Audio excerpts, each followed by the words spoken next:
Bonjour à tous et bienvenue. Donc, je suis Catherine Renard, la directrice du Carnot Caliment, et je vous souhaite la bienvenue dans ce Caliment en aparté que nous avons organisé autour de les besoins de recherche, développement et innovation posés par la loi AGEC dans les filières agroalimentaires. Donc, je vais d'abord vous rappeler un certain nombre de petits points sur ce qu'est un caliment en aparté, comment vous allez pouvoir poser vos questions, comment on est organisé, avant de passer la parole aux chercheurs membres du réseau Carnot Caliment qui vont pouvoir vous parler eux-mêmes de leur problématique de recherche. Donc, Caliment en aparté, c'est un format de webinaire qui a été mis en place par le Carnot, qui vous présente en fait, sous forme de quelque chose de très court, nos compétences d'une façon pointue et nos avancées. Ce webinaire est en deux parties. Donc, la première partie va être une présentation. Si vous avez des questions qui vous viennent pendant la présentation, ce que je vous demanderai, c'est de les mettre dans le chat. Et à la fin des présentations, je reprendrai le chat pour poser de façon globale ces questions et vous laisser éventuellement un peu du temps pour reposer de nouvelles questions ou rebondir sur les réponses qui vous seront faites. Je vais vous présenter rapidement le Carnot Caliment pour ceux qui ne nous connaissent pas. Donc, le Carnot Caliment, c'est un des 39 Carnots. Carnot, c'est un label qui est accordé par le ministère de l'Éducation et de la Recherche à des groupements de laboratoires académiques et d'instituts techniques qui concilient en fait deux aspects qui sont d'une part une expertise scientifique telle qu'elle peut être reconnue par exemple par des publications, l'encadrement de thèses, etc., et également une activité partenariale forte, donc des gens qui ont l'habitude de travailler avec des industriels et vous pouvez effectivement nous solliciter pour vous aider à monter des projets pour répondre à vos questions spécifiques.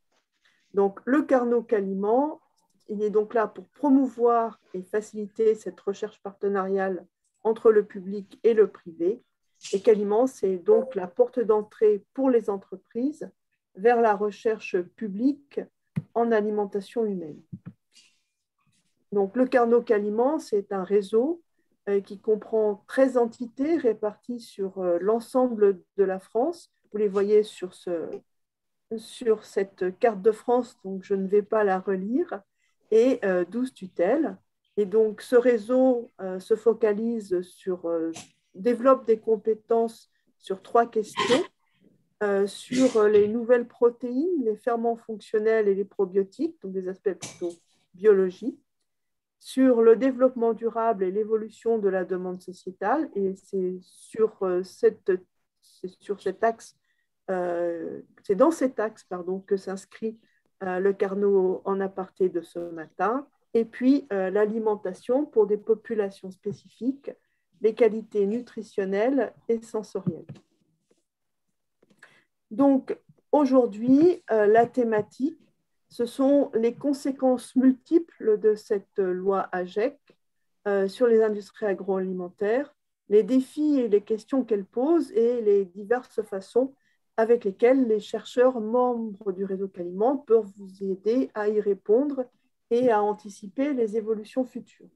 Nous avons donc mobilisé pour ce matin 3 intervenants qui sont Sandra Domenech, qui est professeure à AgroParisTech et qui est la directrice de la chaire COPAC dans l'UMR Seafood, le professeur Thomas Carboyac, qui est donc professeur à l'Institut Agro à Dijon et qui est responsable de l'équipe physico-chimie de l'aliment et du vin, et le docteur Patrice Doll, qui est directeur de la recherche au Centre technique de la conservation des produits agricoles.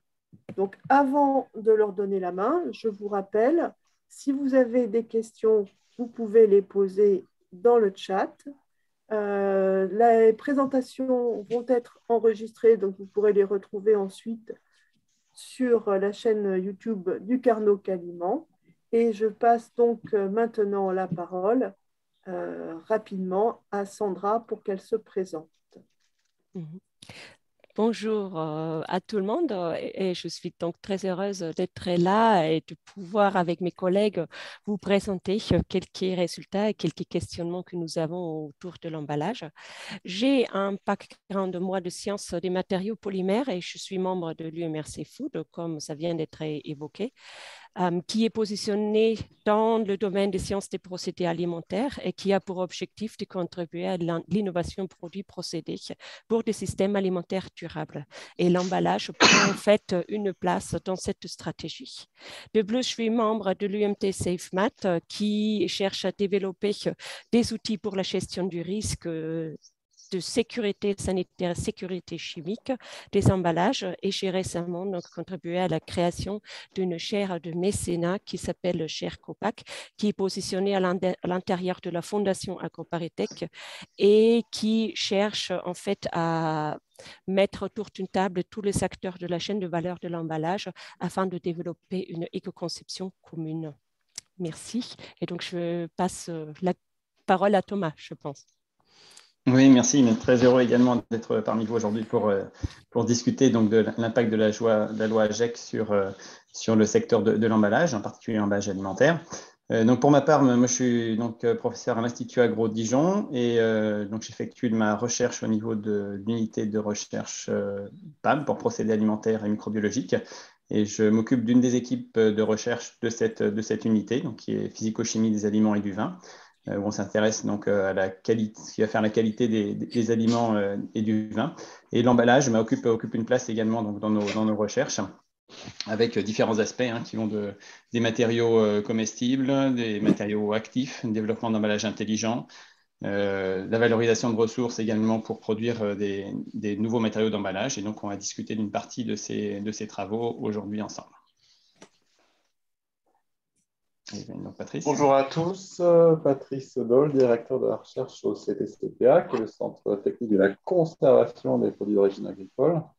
Donc, derrière le mot conservation, il y a, je dirais, la fonction de l'emballage. Donc, on regarde l'emballage non pas comme un matériau, mais comme un outil pour protéger l'aliment. Néanmoins, comme Sandra, mon background de départ, c'est la science des matériaux avant d'avoir pénétré le monde de l'agroalimentaire. Et merci à tous de votre présence.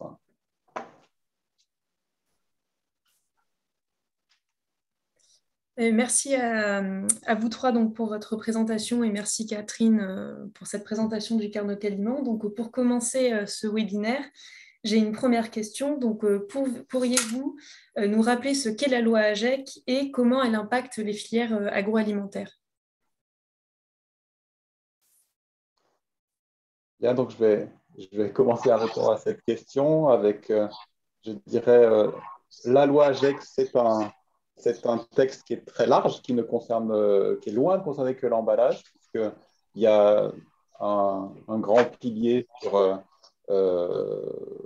des mesures contre l'obsolescence programmée, le réemploi solidaire au travers de la récupération des invendus alimentaires, l'information des consommateurs, mieux produire au travers de la généralisation du principe de REP, la responsabilité élargie des producteurs, et puis un axe, effectivement, qui concerne le plastique à usage unique dont on va causer aujourd'hui. Alors, que dit globalement la loi AGEC sur cet axe-là? Elle programme la fin de la mise sur le marché des emballages en plastique à usage unique d'ici 2040. Alors, un plastique à usage unique, c'est tout produit fabriqué entièrement ou partiellement à partir de plastique qui n'est pas conçu, créé ou mis sur le marché pour accomplir pendant sa durée de vie plusieurs trajets ou rotations en étant retourné à un producteur pour être rempli à nouveau pour un usage identique. Donc, en gros, les emballages en 2040 seront utilisés plusieurs fois. C'est comme ça qu'il faut le dire de façon un peu plus simplifiée. Et pour progresser jusqu'à cet objectif qui est très ambitieux pour 2040, il y a différentes étapes. Et donc, on va développer le réemploi, mais aussi réduire la quantité d'emballage plastique, recycler idéalement les plastiques d'ici 2025, tous les matériaux plastiques, avec, je dirais, des objectifs qui seront redéfinis tous les 5 ans pour arriver en 2040 à cette fameuse nouvelle façon d'appréhender les emballages avec la notion d'usage multiple. Alors, j'ai donné la définition des emballages à usage unique, mais peut-être qu'il faut redéfinir le mot plastique aussi. Je donne la parole, Sandra. Oui, en fait, c'est très académique, mais c'est pour qu'on s'entende bien. Alors, un polymère, parce que nous, on va souvent utiliser le mot polymère ou le mot plastique en interchange, mais il faut donc se dire, ça se distingue les deux choses. Un polymère est bien un matériau constitué de plusieurs macromolécules, la macromolécule étant donc la substance de base, et qui s'agit par une macromolécule d'une substance donc, qui est très longue et qui est composée d'unités constitutives répétées. Et le plastique est donc le polymère, ce qui veut dire plusieurs macromolécules ensemble avec toute la formulation.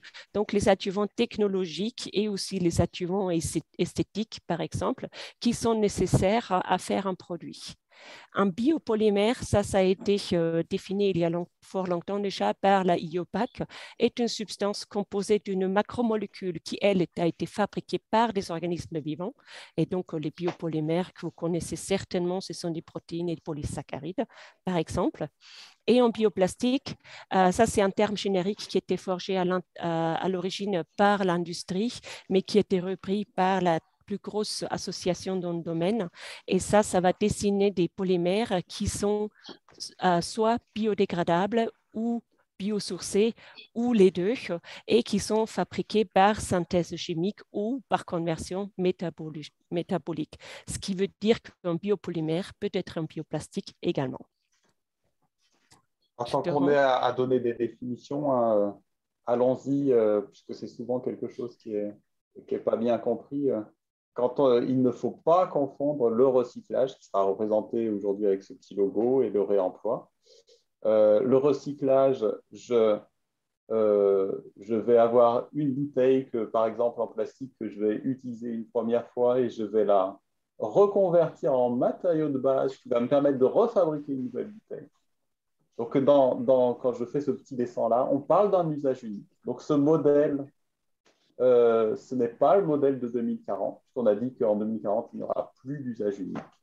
Le modèle de 2040, c'est bien le réemploi. Donc, avec une bouteille, je ne retourne pas au matériau de base, je vais réutiliser X fois le même objet. Alors, quand on parle du décret 3R, je vous disais qu'il y a des objectifs tous les 5 ans. Il y a des objectifs qui ont été fixés au travers du décret 3R pour 2025 et qui consistent à déjà avoir des objectifs de réduction à la hauteur de 20% des emballages plastiques à usage unique, dont au moins 50%, ce qui signifie qu'en gros, ça fait 10% de réduction des emballages plastiques à usage unique par recours au réemploi. Donc ça, c'est l'objectif du décret 3R. Pour 2025, il faudra réemployer pour 10% des emballages plastiques à usage unique, qui ne seront plus à usage unique. Et puis, on a des objectifs de recyclage qui sont drastiques, puisque pour 2025, il faudra avoir atteint 100% d'emballage plastique recyclable. Alors, quand on parle de recyclable, il faut bien voir qu'on parle d'une filière de recyclage opérationnel, c'est-à-dire un objet peut être théoriquement recyclable parce que je le fabrique avec un plastique qui fond, par exemple, et donc je peux remettre en forme. si la filière de recyclage n'existe pas, je ne parle pas d'un matériau recyclable au sens du décret 3M. Ça, c'est vraiment un élément qu'il faut avoir en tête. Et puis, il y a d'autres éléments que nous définit le décret 3R. Les nouveaux emballages ne devront pas perturber les chaînes de tri ou de recyclage des filières existantes. Et puis, il y a également, et on y reviendra d'ailleurs, des objectifs d'intégration de recyclés dans les nouveaux emballages. Merci beaucoup pour ces rappels du coup, sur la loi AGEC. Et du coup, j'ai une deuxième question. Quelles sont les difficultés principales rencontrées pour satisfaire à ces exigences réglementaires? Et on peut-être en commençant par des aspects plus techniques. Alors, si on reste sur le recyclage,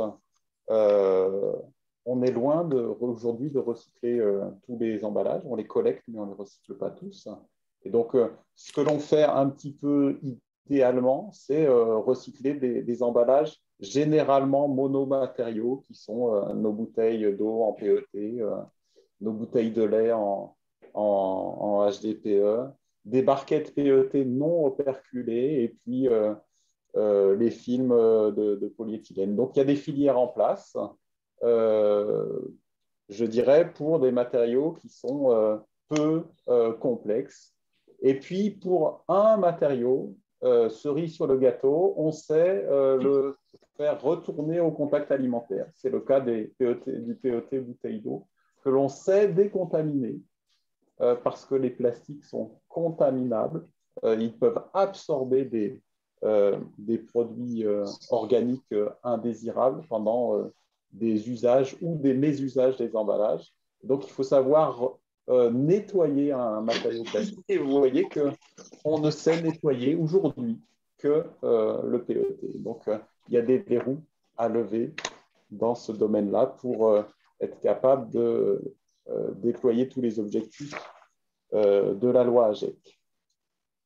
Pour ce qui est il y a deux sortes de réemploi. Le réemploi qui correspond à la consigne dont on parlait avant, quand on parlait des bouteilles en verre, avec, je dirais, un réemploi industriel d'un emballage. Et puis, il y a le dispositif de vrac qui nous amène à utiliser des contenants domestiques. Et donc, on parle de réemploi domestique. Donc, il y a le réemploi industriel et domestique qui vont être développés dans les années à venir. Alors, le réemploi pose des verrous techniques assez lourds, puisque, en gros, on va s'échanger des contenants entre consommateurs, avec l'industriel qui passe entre les deux, une chaîne industrielle, mais il va falloir gérer le risque chimique associé à ces échanges, entre guillemets, d'emballage, le risque microbiologique. Il faudra également savoir concevoir tous les types d'emballages avec des systèmes non destructifs pour les systèmes de fermeture.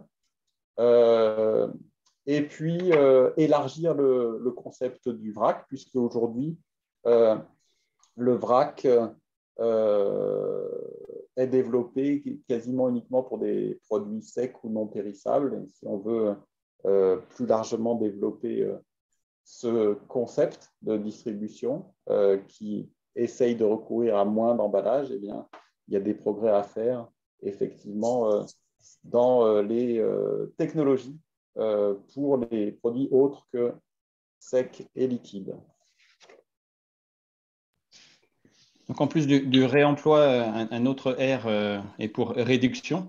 Et au niveau de la réduction, donc on l'a vu dans les grands principes ici de la loi AGEC. Donc, on va vers la suppression d'emballage en plastique à usage unique, donc avec une échéance et un calendrier qui va certainement être rétabli au cours du temps aussi. Une autre stratégie ici pour réduire, c'est réduire la masse unitaire. Et donc là, on a encore des gains à faire. Hein. Ça, c'est c'est dans la filière un gros travail qui a été fait au cours du temps, hein, où on peut voir pour de nombreux produits une diminution de la masse, donc qui est en cours et qui est encore appuyée ici au niveau de cette loi. On l'a vu également donc, avec des dispositifs de recharge. Donc là, on rejoint ici cette stratégie de réduction et de réemploi se recouvre. Et puis, donc, on a cherché à substituer les plastiques à usage unique par d'autres matériaux. Donc là, on a des différentes stratégies. Donc, on en présentera quelques-unes qui peuvent être mises en place donc, selon les catégories de produits alimentaires.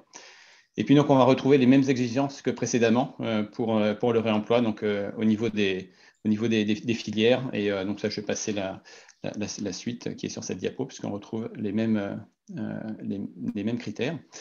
Au niveau des verrous par rapport à la réduction, donc si ça impose d'avoir des analyses de cycle de vie qui soient performantes pour bien évaluer les changements stratégiques qui sont mis en place. Un verrou qui est assez important, finalement, c'est les emballages plastiques souples pour lesquels ici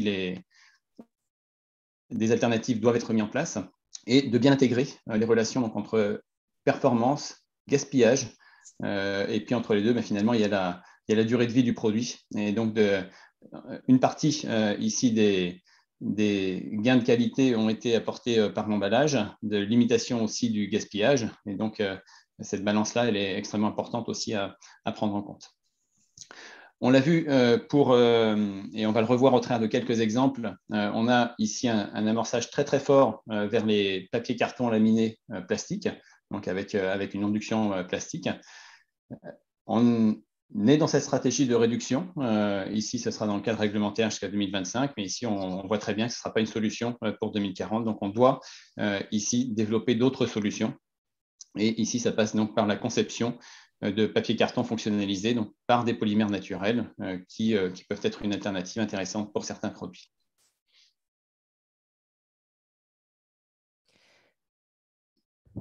OK. Mince. Donc, on a dépassé le slide.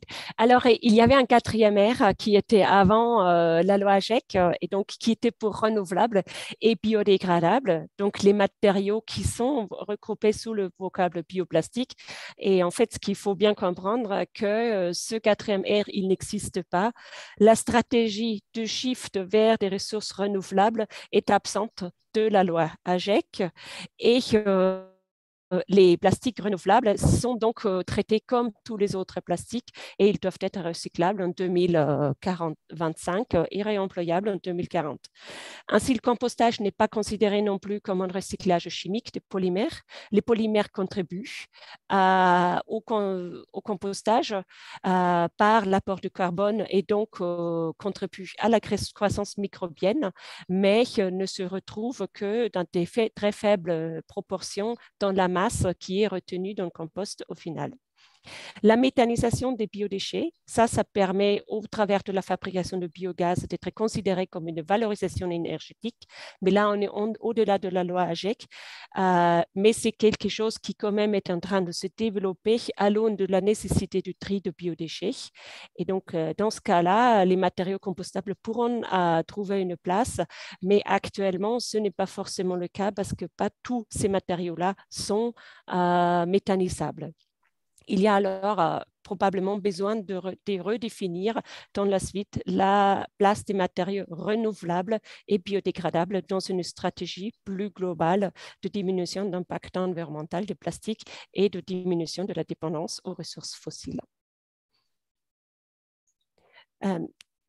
La même chose, en fait, cette stratégie-là, elle est vraie. Donc, Thomas l'avait déjà évoqué ce terme de polymère naturel. Donc, selon la directive SUP, les polymères naturels désignent des polymères qui résultent d'un processus de polymérisation qui s'est produit dans la nature.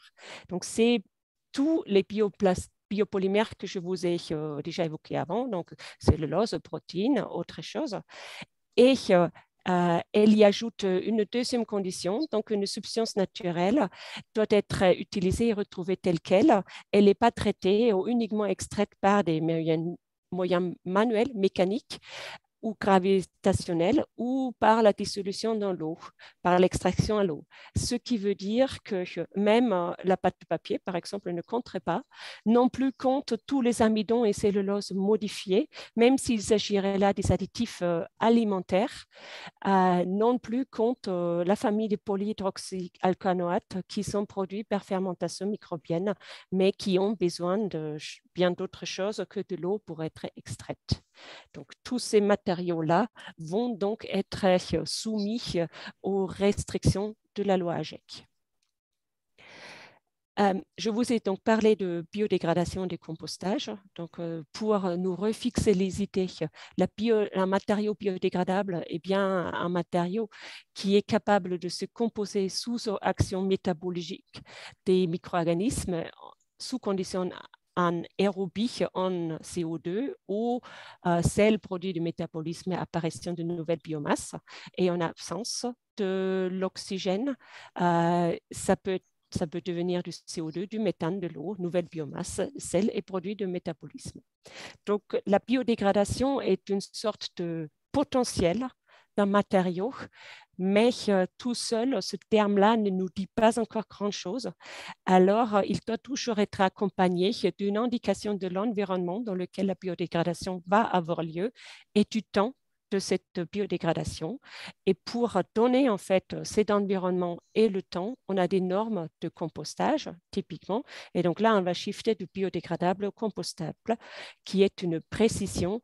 Et il y a différentes lois, normes qui fixent ces exigences-là et qui en plus fixent des exigences en termes de composition du matériau et d'absence d'écotoxicité.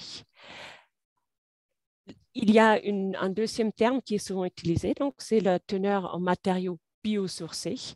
Donc, sur ça, il faut bien comprendre qu'il s'agit d'une propriété partielle. Donc, il s'agit d'un matériau qui est issu complètement ou seulement en partie de la biomasse. Et la biomasse est donc définie comme un matériau organique renouvelable, comme culture, résidus de culture, bois, plantes aquatiques, par exemple. Et la teneur en matériaux biosourcés est en général déterminée par une analyse basée sur la méthode de radiocarbone. Et ça donne lieu à des labels où le caractère partiel est indiqué par les différentes étoiles qui vous montrent combien de carbone vient effectivement d'une ressource renouvelable dans ce matériau. Et donc, est-ce que vous pourriez me parler de l'évolution des emballages dans l'industrie ces dernières années? Oui, bon, on peut commencer par les matériaux. Pardon, on est en train de faire de politesse sur le passager transparent. On peut parler du recyclage. Je vous disais tout à l'heure que aujourd'hui, on ne recycle idéalement que les bouteilles et flacons et certaines barquettes simples. Il faut voir qu'il y a des gros efforts qui sont réalisés aujourd'hui pour développer des grands pans des grandes typologies d'emballage. Le PET operculé, on essaye de développer une filière avec la problématique de gestion de l'opercule et de ses résidus sur la barquette, hein, qui n'est pas si simple que ça. Des efforts également pour développer une filière de recyclage d'UPS. Et là, vraiment, c'est soit ça existe, soit ça n'existe pas. Donc, la filière polystyrène est à un tournant. Hein, c'est le plastique de nos pots de yaourt ou également le matériau qui est utilisé sous sa forme expansée pour d'autres besoins. Donc, ce matériau-là étant à la croisée des chemins, est-ce qu'une grosse filière de recyclage va être développée ou pas?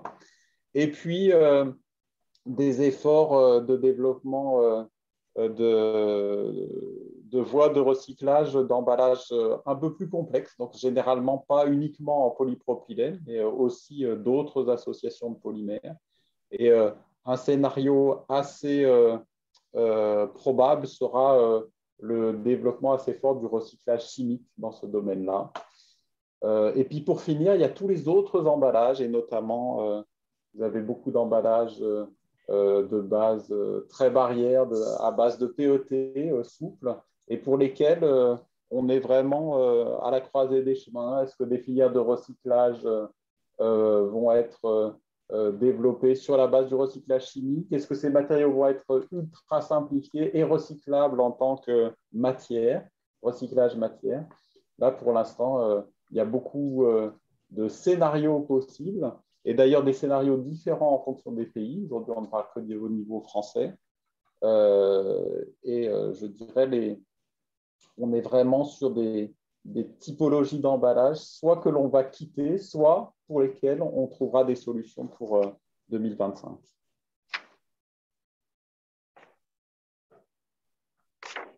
Donc ensuite, on a sélectionné ici quelques exemples marquants qui illustrent donc la pression sans précédent qui est exercée ici sur la filière agroalimentaire et emballage pour opérer des changements forts au niveau des matériaux utilisés.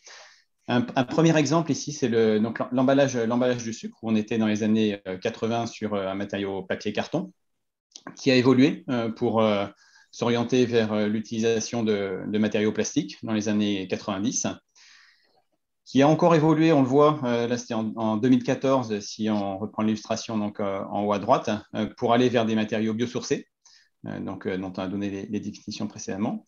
Et puis, on voit que c'est opéré aussi un changement avec les emballages de type Doypack, donc là avec des complexes PET-PE, qui ont permis ici déjà de réduire sur la partie matière.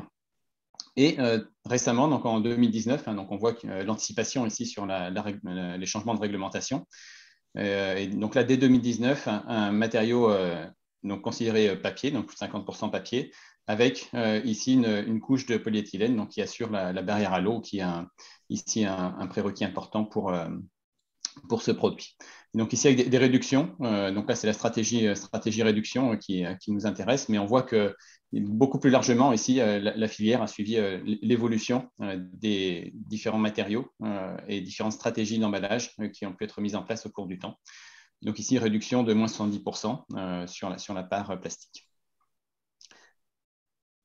Un autre exemple ici, intéressant, puisqu'on part d'un matériau souple, donc ici avec du polypropylène orienté pour un produit de quatrième gamme, et l'évolution vers de la même façon un matériau papier avec uniquement 5% de polyéthylène ici, donc ce qui est assez peu par rapport à la masse totale de l'emballage. Un matériau qui devient opaque, donc qui peut être un inconvénient, mais qui, d'un point de vue marketing, peut être aussi intéressant à mettre en avant. Et avec un coût qui reste modéré finalement, au final, et un matériau qui rentre dans les critères de recyclabilité ici. Et un dernier exemple marquant, donc qui est à la frontière entre la réduction et le réemploi, ici, pour un chocolat en poudre emblématique, on va dire, avec une boîte avec un matériau HDPE et un système de recharge qui est ici un matériau à base papier qui rentre également dans la définition ici des matériaux recyclables actuellement. Donc voilà pour quelques exemples ici. Alors, Thomas, tu as fait la transition vers le réemploi. Alors, je peux essayer de parler du gros travail qui est fait par Citeo pour développer cette filière très rapidement en France. Alors, je cite un rapport vers une définition des gammes standards réemployables qui est un début de développement très avancé pour certaines filières, parce que vous voyez que on a évalué un certain nombre de grands types de contenants. Alors, on est bien sûr, il y a un historique fort dans le domaine de la boisson, hein, mais la boisson, on est déjà à standardiser des teintes, des formes d'emballage pour lancer le réemploi de façon généralisée. Et en revanche, si on bascule sur d'autres types d'aliments et de formats d'emballage, c'est les deux à la fois, avec le yaourt, les fromages, les plats préparés avec différents formats et matériaux d'emballage qui sont envisagés pour réaliser du réemploi industriel. Et là, il y a une avancée qui est beaucoup moins marquée. Et donc, c'est un élément qu'il faut donner quand on parle du développement du réemploi industriel. Il est fait, je dirais, presque à la vitesse de la lumière, là où c'est possible. Et donc, je voulais plutôt dire bravo à ceux qui sont chargés de développer cette filière et les priorités qui ont été données. Et puis, il y a, je dirais, une ambition qui est forte, mais avec la barre qui est beaucoup plus haut pour d'autres types de produits quand on sort de la boisson. Merci beaucoup. Et donc, qu'est-ce que vos travaux peuvent apporter? Est-ce que vous avez des exemples de réalisations phares à nous citer? Alors ici, donc, on peut discuter d'un premier projet ici qui a consisté à se poser la question, les matériaux donc, papier, donc, qui apparaissent comme une solution plus vertueuse et qu'on retrouve avec un virage énorme sur les produits commercialisés, comme on l'a vu au travers de quelques illustrations. Donc, est-ce qu'on peut emballer tous les aliments avec du papier? Certainement non, en particulier les produits sensibles à l'eau, les produits sensibles à l'oxygène. Et on voit que les stratégies développées actuellement consistent à utiliser du papier laminé, ici avec des couches de polyolefins, donc polyéthylène ou polypropylène, pour notamment pallier certains défauts ici en performance barrière. Donc ici, est-ce qu'on peut trouver des alternatives à ces matériaux plastiques qui sont utilisés en induction sur le papier? Donc on est allé chercher d'autres types de polymères naturels qui s'offrent ici à nous pour aller développer des couches minces en induction sur du papier. Donc classiquement, sur les produits alimentaires, on a beaucoup de macromolécules qu'on connaît bien, comme les protéines, les lipides, les polyosides. Et on s'est dirigé en particulier vers cette dernière classe. Les protéines, souvent, on a un usage alimentaire, nutrition humaine, nutrition animale, qui est plus intéressant que la valorisation matériaux. Donc ici, on a fait le focus sur certaines classes ici de polymères naturels dans la famille des polyosides, qui est déjà une famille très large, comme on peut le voir sur cette diapositive, avec différentes sources qui peuvent être d'origine végétale, d'origine animale, d'origine microbienne. Donc, on a énormément ici de polymères différents. Et quand on recherche un peu les performances en termes de matériaux qu'on peut utiliser en couche mince, on va retrouver de tout dans la littérature. Avec énormément de dépendance à la formulation qu'on va utiliser, parce qu'on l'utilise jamais seul, mais souvent avec des plastifiants. En fonction des conditions environnementales qui sont étudiées, on va retrouver énormément de valeurs différentes. C'est très difficile d'avoir des comparaisons entre ces différents polymères pour aller sélectionner en fonction de besoins barrières les matériaux les plus adéquats pour développer en induction ici sur des papiers. Donc un premier travail a été de classer finalement ces matériaux-là à formulation équivalente, à épaisseur équivalente aussi si on veut vraiment les comparer, et en termes de propriétés barrières à l'eau, à la vapeur d'eau ici, et de propriétés barrières à l'oxygène. C'est ce qui est représenté sur ce graphique en bas à droite. On s'intéresse en particulier aux performances barrières, mais beaucoup plus largement, on a caractérisé également leurs autres performances comme emballage. Et donc, sur ce graphique, on voit donc, la perméance à l'oxygène, donc les propriétés barrières à l'oxygène, qui sont classées de faibles à très fortes, en fonction des propriétés barrières à la vapeur d'eau, classées également de faibles à fortes. Et ces polymères-là, on les connaît bien en alimentaire et on sait qu'ils sont sensibles à l'eau. Et donc, c'est intéressant de les étudier dans un état, on va dire, semi-sec, donc 50% d'humidité relative, vers un état humide qui peut être donc de l'ordre de 80% d'humidité relative pour un peu plus de détails sur ces travaux-là.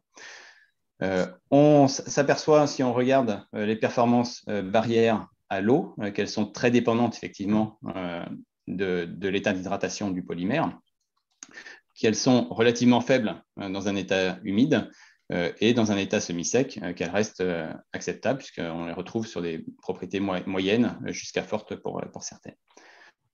Et sur la performance barrière à l'oxygène, on voit qu'effectivement, on a un effet de l'hydratation également, puisqu'on a l'effet plastifiant de l'eau qui va accélérer les transferts d'oxygène également. Et on voit qu'on a par contre de très bonnes propriétés barrières à l'oxygène de certains des matériaux, donc ici d'origine polyosidique. Alors si on regarde par rapport aux exigences dont on a besoin pour la conservation de certains types d'aliments et qu'on les replace sur un graphique sensiblement équivalent où on va avoir donc la propriété barrière à l'oxygène en fonction de celle à la vapeur d'eau. Et donc là, on voit les besoins pour certains types de produits alimentaires. Et on peut repositionner ici les films à base de polyosides qu'on a vu précédemment, alors en considérant ici uniquement l'état qu'on avait appelé semi-sec. Et on voit finalement qu'on va pouvoir utiliser ces matériaux-là pour une certaine catégorie de produits alimentaires. Et si on les compare avec les performances des plastiques conventionnels, on voit qu'on a un panel assez large, finalement, en termes de propriétés barrières, pour l'utilisation de ces matériaux-là, alors sous un format ici qui sera plutôt en multicouche avec du papier. L'intérêt, c'est également de pouvoir les séparer facilement dans les procédés de recyclage à l'issue de leur utilisation. Et donc, pour les possibilités d'utilisation de ces films-là, donc on peut les utiliser donc en induction sur papier, cette stratégie qui a été étudiée d'un point de vue performance que ces films peuvent apporter. Et on peut également imaginer les utiliser donc en multicouche avec une barrière à l'oxygène qui est extrêmement intéressante, on l'a vu pour certains matériaux, entre deux couches d'un polymère qui, lui, reste barrière à l'eau, qui est le principal défaut de ces matériaux-là.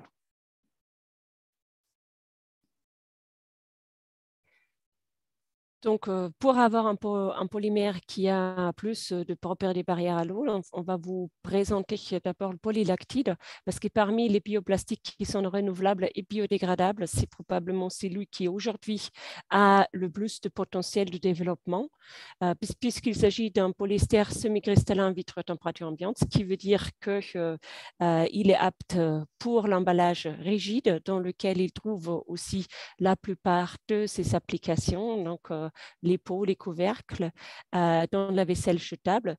Et le PLA est aussi un polymère qui est au niveau optique assez joli à voir. Il est transparent et brillant. Il a l'avantage d'être apte à une mise en œuvre avec l'outil industriel qui est aujourd'hui existant et donc 100% biosourcé et compostable. L'autre application qui est en dehors du marché d'emballage, c'est les applications d'impression 3D. La plupart des filaments qui, pour l'impression domestique, sont vendus sont aujourd'hui en PLA. Ainsi, il y a un certain nombre de projets industriels de production et aussi de recyclage en Europe qui sont en route. Et notamment, vous pouvez déjà trouver des actions sur le terrain français sur le recyclage des filaments en pression 3D. Donc, pourquoi est-ce que ça nous semble être le bioplastique qui aujourd'hui a le plus de potentiel pour le recyclage? C'est parce que, comme je vous avais dit, c'est un polyester et donc c'est une structure chimique qui est un peu comparable, enfin qui est comparable au PET et donc il a aussi les mêmes aptitudes que le PET, à la fois au recyclage mécanique. Donc sur le petit graphique, en fait, vous voyez une expérimentation qui était faite au laboratoire et qui vous montre en fait la diminution des propriétés mécaniques du PLA lors de ces cycles répétés de recyclage mécanique et donc au moins jusqu'au cycle de recyclage 6, les auteurs étaient en capacité de maintenir une propriété acceptable. Ce qui est un autre avantage du PLA, c'est qu'il peut être repolymérisé comme le PET avec des procédés de post-condensation en phase solide. Et ça permet en fait de re-augmenter la qualité mécanique des recyclages. Si on ne souhaiterait pas le recycler mécaniquement, il y a aussi la possibilité du recyclage chimique par la cassure de la liaison ester. Et donc là, on peut travailler par dépolymérisation, repolymérisation. Et la dépolymérisation peut être enzymatique par hydrolyse ou par alcolyse. Et ce type de projets industriels sont également en cours sur le sol français. Les limitations du PLA sont sa faible barrière au gaz, donc il est à peu près comparable au polystyrène, qui n'a pas une très très bonne barrière au gaz non plus, et la sensibilité à l'eau, qui est bien le corollaire en fait de cette recyclabilité et la biodégradabilité que je vous ai expliqué il y a un instant. Ces limitations sont donc des limitations pour l'emballage des boissons et des boissons gazeuses, l'emballage sous atmosphère modifiée et pour des aliments à longue durée de conservation. Il conviendrait alors à augmenter les propriétés barrières au gaz du PLA. Et il y a une difficulté, et cette difficulté fait aussi qu'aujourd'hui, on fait quand même encore beaucoup de multicouches et on y a recours très souvent, c'est parce que la propriété barrière à l'oxygène et celle à la vapeur d'eau sont faites antagonistes. Donc, un seul matériau ne peut pas bien faire les deux. Il faut alors venir combiner. Et on peut faire ça soit par la stratégie du développement des composites ou nanocomposites ou par le développement des multicouches. Les nanocomposites, là, on a une charge imperméable qui va donc faire barrière, mais pas très, très efficace à la traversée des molécules. Et dans le cas des multicouches, on va associer les propriétés des différents matériaux. Nous avons eu un projet ANR qui avait pour objectif de développer des nanocomposites et des multicouches qui sont renouvelables et compostables de manière à effectivement payer notre tribut à cette nécessité de gestion de fin de vie sur le système PLA nanocellulose. Donc tous les deux 100% organiques et compostables. Vous voyez en fait l'écran sous cette carte-là qui rappelle bien la carte que Thomas vient de vous présenter, qui vous montre la barrière à l'oxygène en ordonnée et la propriété barrière à la vapeur d'eau en abscisse avec les basses propriétés en haut à droite et les bonnes propriétés en bas à gauche.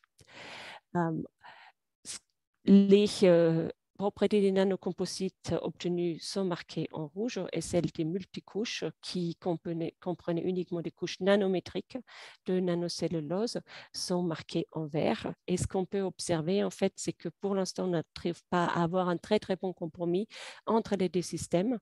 Les nanocomposites, ça permet de diminuer la propriété barrière, la perméabilité à l'oxygène, mais surtout, ça permet de diminuer la perméabilité à la vapeur d'eau, alors que sur les multicouches, les propriétés barrières à l'oxygène sont bien plus performantes, mais on n'a pas de gain, comme le disait Thomas tout à l'heure, sur la perméabilité à l'eau. Donc, il y avait ici un petit exemple pour montrer que les multicouches, ça peut quand même fonctionner pour un certain nombre d'applications. Voilà, donc toujours dans cet esprit de développer des systèmes multicouches. Donc, si c'est pour l'illustrer avec un autre matériau qui est le gluten de blé, qui peut être intercalé ici entre deux couches donc de PLA, avec cette stratégie d'obtenir un matériau qui soit à la fois barrière à l'eau et à l'oxygène. En tout cas, ici, sur l'eau, on voit qu'on diminue très, très légèrement, donc 20% plus bas. C'est souvent pas ce qu'on recherche. Hein. On présente bien des graphiques qui sont en échelle log pour cette raison-là, parce que souvent, le facteur qu'on cherche à gagner, c'est au moins un facteur 10, et non pas un facteur 1,5 ou 2, ou légèrement plus. Et par contre, sur l'oxygène, on voit que on a des matériaux qui sont intéressants, qui sont sensibles à l'eau, hein, on l'a vu précédemment, mais qui, entre deux couches d'un matériau barrière à l'eau, vont pouvoir apporter une barrière à l'oxygène qui devient extrêmement intéressante, puisque là, on a une amélioration de 20 fois au niveau des propriétés barrières à l'oxygène. Et pas de dégradation par ailleurs des autres propriétés fonctionnelles, ce qui est également important de s'assurer. Et pas non plus une épaisseur qui devienne trop importante quand on crée des systèmes multicouches de cette sorte-là. Donc ici, on voit qu'on a des solutions qui s'offrent à nous quand on veut développer des matériaux multicouches qui restent ici composés de matériaux, alors on le voit, biodégradables pour le PLA et d'origine naturelle pour la partie gluten également, ou d'autres couches qu'on peut utiliser. Une question qu'on peut également se poser, c'est quelle épaisseur? Et on sait très bien que l'épaisseur va avoir une influence sur les transferts. Ça n'est pas proportionnel. Et ici, il faut bien avoir ça en tête. Donc, on peut étudier l'épaisseur minimale dont on va avoir besoin pour obtenir une certaine efficacité barrière. Et bien souvent, donc, on va avoir des graphiques qui ressemblent à celui-là, avec une propriété barrière à l'oxygène, si on part de la droite, qui va rester à peu près équivalente quand on va diminuer l'épaisseur. Et puis, on voit qu'on a une notion d'épaisseur critique en deçà de laquelle on va avoir une très forte diminution des propriétés barrières. Et donc là, se pose la question de quelle propriété je cible pour une application donnée, et donc quelle épaisseur de matériaux je vais pouvoir raisonnablement appliquer quand je développe un système multicouche de cette sorte.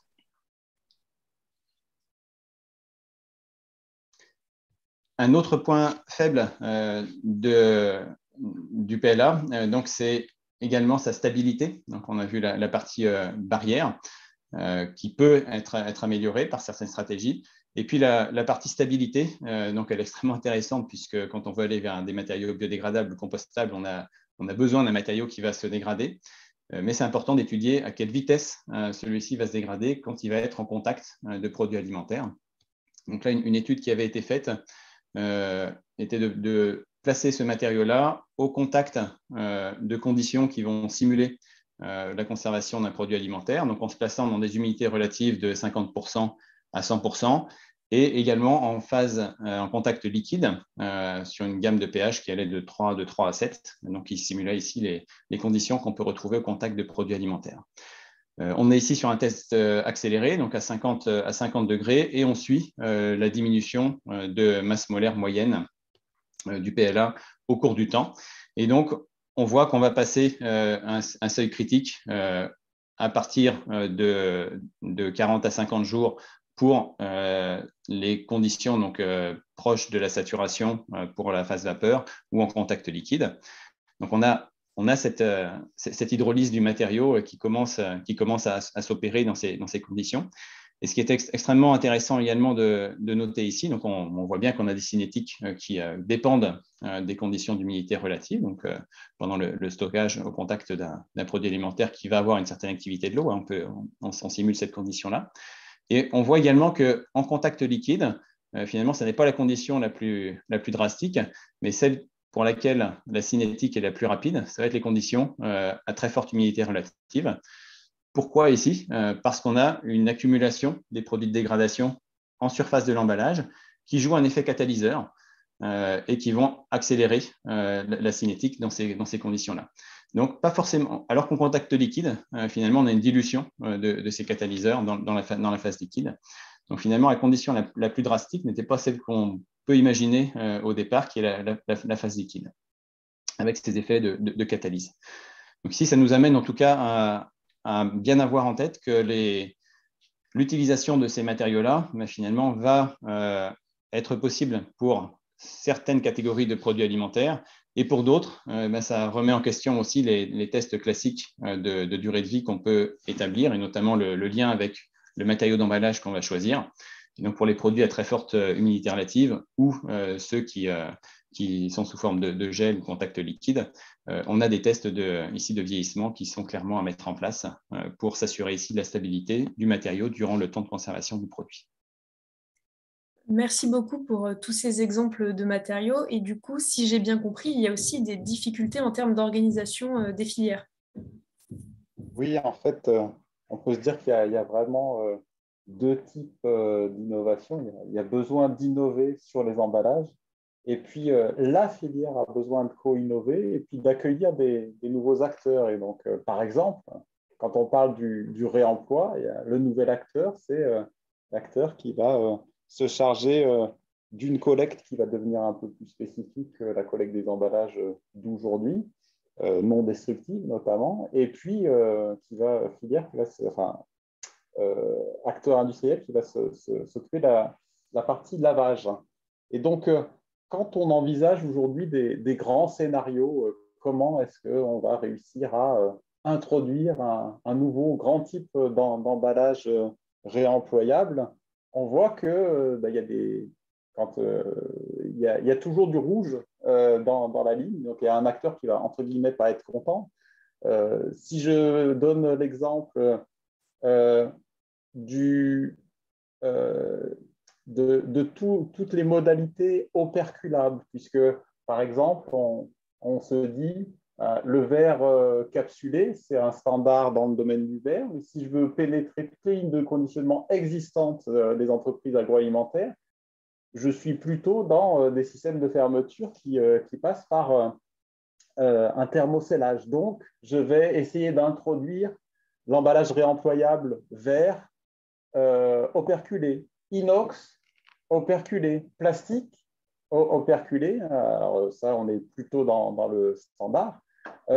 Mais globalement, si je parle d'operculage et que je tends le micro à un industriel du monde du lavage, eh bien, il va dire vous me posez des soucis de nettoyage, puisque je vais appréhender toutes les problématiques de nettoyage des résidus d'opercule sur les phases de scellage. Ce n'est pas un sujet facile. Si on parle de la chaîne de distribution, elle va préférer le plastique, puisque le plastique a moins d'énergie, d'impact énergétique dans le domaine du transport. Mais évidemment, le plastique pose notamment des soucis de contamination chimique. Et donc, de nouveau, l'acteur qui intervient au niveau du lavage va avoir à gérer, je dirais, un sujet beaucoup plus ardu, qui consiste à dire est-ce que je suis capable, comme on le fait aujourd'hui quand on décontamine un matériau d'emballage, de faire la même chose pour un objet plastique. Et là, je dirais, on est au tout début du déroulé de ces problématiques, nouvelles problématiques techniques.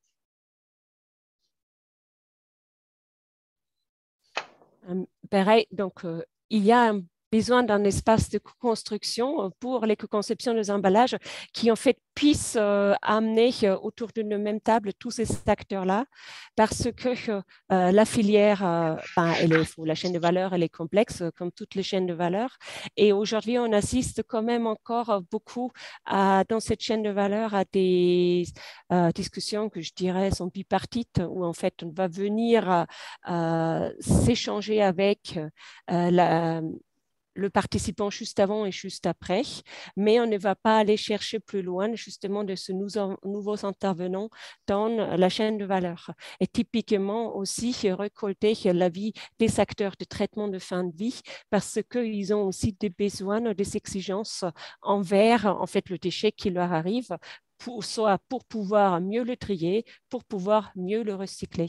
Et c'est pour ça aussi que nous avons créé cet espace de co-construction de la chaire COPAC qui permettra d'allier tous ces acteurs-là, d'associer les prescripteurs et ensuite réfléchir ensemble pour développer une plateforme de démonstration commune pour tester les solutions qui pourront convenir à tout le monde tout autour de la table. Il y a une deuxième problématique qui est assez difficile à résoudre seule. C'est aujourd'hui, et c'est ça qui a inspiré au début en fait les lois AGEC et au-delà la directive Single Use Plastics, c'est la génération des microplastiques. En fait, l'occurrence du déchet sauvage et de microplastiques qui s'en suivent dans l'environnement ouvert. Il y en a beaucoup. Cependant, il faut savoir qu'aujourd'hui, on n'a que très, très peu de connaissances sur la création des microplastiques une fois qu'un macrodéchet va arriver dans l'environnement, parce que ça fait intervenir à la fois des processus physiques, mécaniques, d'abrasion, de cassure, fracture, tout simplement, comme chimiques pour la photodégradation, l'oxydation et l'hydrolyse, mais aussi des processus qui peuvent être biologiques par une biofragmentation et une biodégradation jusqu'à la minéralisation des objets. Alors, ces cinétiques sont méconnus et leur couplage également. Ça peut en fait s'observer par une crainte qu'on aura aussi et qu'ont beaucoup les acteurs en fin de vie des emballages, c'est la génération de microplastiques dans leur station. Et typiquement, si on est sur le compostage, ce qui est la génération des microplastiques dans le compost, parce qu'on sait aujourd'hui que le compost peut être un polluant pour les sols agricoles. Là, je voudrais vous présenter une étude qui est donc d'une équipe catalane qui a regardé différentes stations de compostage au pays catalan et qui en a fait l'analyse de microplastiques dans le compost en fonction du type de collecte qui génère en fait le biodéchet et le déchet plus les emballages au début. Ce qu'on peut observer en fait dans ce graphique-là qui est compliqué et qui fait la somme entre les différents types de collecte, c'est que la collecte porte à porte est celle qui a en fait le moins de résidus de plastique à l'intérieur du compost final. Les gens sont moins soigneux lorsque c'est une collecte, par exemple, par apport volontaire dans la rue. Si on regarde le type de plastique qui sont retrouvés dans les composts, d'une façon non étonnante, on retrouve ce qui est non recyclable, mais qui est très utilisé dans l'emballage alimentaire par des polyéthylènes, les polystyrènes, les polypropylènes et les polystyrènes expansés. Ce qui était intéressant aussi à observer, c'est que dans un certain nombre de collectes, elle a été faite dans des sacs compostables obligatoires et même si la collecte est faite dans ces sacs-là, il y a absence de microplastiques, des polymères compostables, ce qui est une bonne nouvelle. Donc, ça nous amène donc, en fait à l'étude de couplage au début, qui n'est qu'au début, donc étude de couplage entre les différents processus de dégradation qui peuvent, par exemple, générer cette pollution dans les composts. Et là, je vous donne l'exemple en fait d'une étude de couplage de la photooxydation des polystyrènes expansés que vous voyez ici avec la fragmentation ou l'abrasion mécanique. Enfin, non seulement des polystyrènes, mais différents types de polymères. Ce qu'on peut observer, c'est que la photodégradation, ça fait un peu craquer le polymère. Et si on regarde les microplastiques, vous n'êtes pas du tout sur la même échelle. Et donc, c'est bien les polystyrènes expansés qui se fragmentent dans plein de petites choses. Donc, étant donné que le temps file, je pense qu'on va aller là et je vais te laisser, Patrice, conclure cette séance.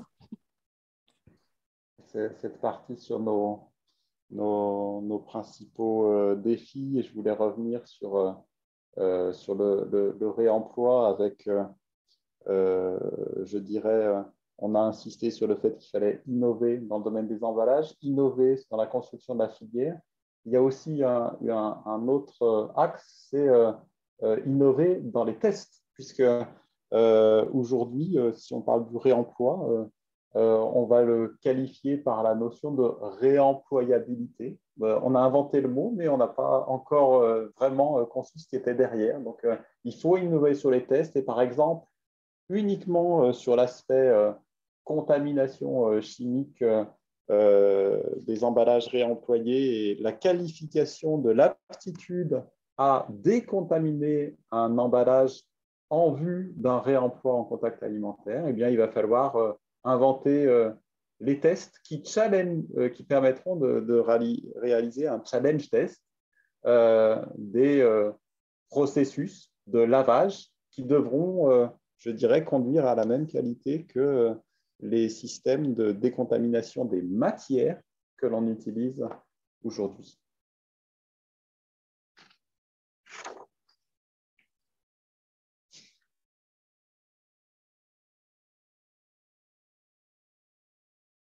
Et du coup, pour terminer, est-ce que le changement d'emballage peut affecter la durée de vie du produit? Est-ce que la stabilité est conservée?